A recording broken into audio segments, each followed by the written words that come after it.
गुजरात में बाढ़ से सबसे ज्यादा तबाही देखने को मिल रही है। कई इलाकों में बेकाबू सैलाब से आफत आई है।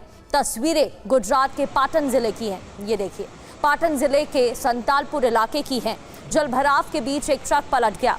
हादसे ने ट्रक को सैलाब से निकालने की कोशिश भी की। हादसे के दौरान ड्राइवर ने खुद को बचाने की कोशिश की, तभी ट्रक का संतुलन बिगड़ गया, नियंत्रित हो गया ट्रक और ट्रक पलटकर पानी में पलट गया। ये देखिए, इस हादसे में ड्राइवर को भी कई चोटें आई हैं। इस दौरान ड्राइवर ने जान बचाने की कोशिश की, लेकिन ये ट्रक अनियंत्रित हो गया सैलाब की वजह से और ट्रक पलट गया। तो गुजरात में कई शहरों से लेकर गांव तक भारी बारिश के बाद जनजीवन प्रभावित है। कई इलाकों में सड़कों पर गाड़ियां रेंगती दिख रही हैं। जल जमाव के बाद हालात बेहद खराब हैं। रेस्क्यू के लिए एनडीआरएफ, एसडीआरएफ, कोस्ट गार्ड और सेना के जवान ऑपरेशन में जुटे हैं। मौसम विभाग ने उत्तर गुजरात और सौराष्ट्र के कुछ इलाकों में अगले 24 घंटे के लिए रेड अलर्ट जारी किया है, यानी कि तेज बारिश की संभावना जताई गई है।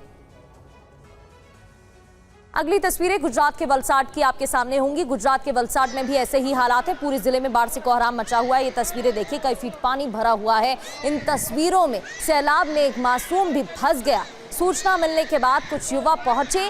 देखिए कैसे इस बच्चे को रेस्क्यू करने में जुट जाते हैं। घर के अंदर से बच्चे को बाहर निकाला गया।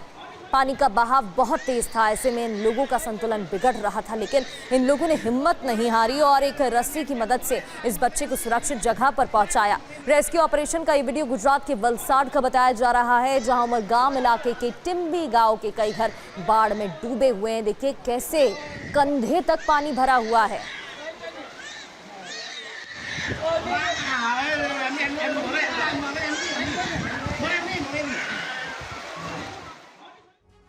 और अब आगे बढ़ते हुए बात महाराष्ट्र के ठाणे की। तस्वीरें ठाणे की आप देख रहे हैं। मुंबई से सटे हुए ठाणे में तेज बारिश जानलेवा साबित हो रही है। ठाणे के शाहपुर में हुए हादसे में एक युवक की मौत हो गई।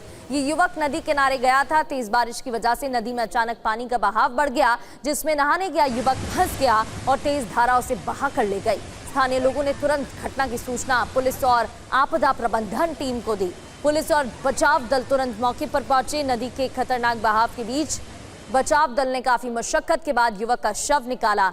महाराष्ट्र के कई जिलों में अगले 24 घंटों में तेज बारिश की संभावना जताई जा रही है। और महाराष्ट्र के मालेगांव में भी ऐसे ही हालात हैं। केटी वियर डैम में खौफनाक घटना हुई है। हामिद अंसारी नाम का ये युवक परिवार विवाद के चलते घर से निकलकर सीधे नदी पर बने इस डैम पर पहुंच गया। पानी के तेज बहाव के बीच बैठकर इस शख्स ने आत्महत्या करने की कोशिश भी की। ये तस्वीरें आपको दिखा रहे हैं। जब पुलिस और स्थानीय लोगों को जानकारी मिली तो मौके पर हड़कंप मच गया। देर रात शुरू हुआ यह हाई वोल्टेज ड्रामा कई घंटों तक चला। हामिद बार बार चेतावनी देता नजर आया कि कोई भी इसके पास आया तो ये नदी में कूद जाएगा। पुलिस अधिकारी, फायर ब्रिगेड की टीम और डिजास्टर मैनेजमेंट यूनिट लगातार इस शख्स को समझाने की कोशिश कर रही थी, लेकिन युवक आत्महत्या पर अड़ा रहा। इस बीच घटनास्थल पर मौजूद मीडिया टीम ने दूर से ही इस शख्स से बातचीत शुरू कर दी। धीरे धीरे इसका भरोसा जीता और डैम के किनारे आने के लिए तैयार किया।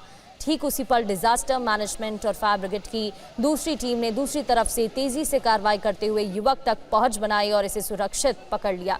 कई घंटे के इस मुश्किल ऑपरेशन के बाद शख्स को पुलिस ने हिरासत में लिया। पुलिस के मुताबिक हामिद घरेलू झगड़ों से परेशान था और उसके बाद वो यहाँ पर पहुंच गया था। देखिए कैसे कई टीमें कड़ी मशक्कत के बाद शख्स को बचाने में कामयाब रही।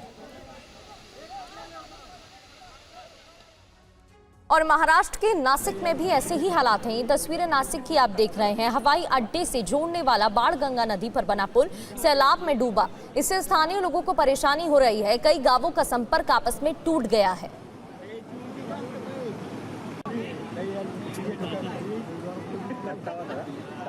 और महाराष्ट्र से अब आपको असम लिए चलते हैं। असम के जोरहाट में भी बाढ़ से हाहाकार मचा हुआ है। ये तस्वीरें आपको जोरहाट की दिखा रहे हैं।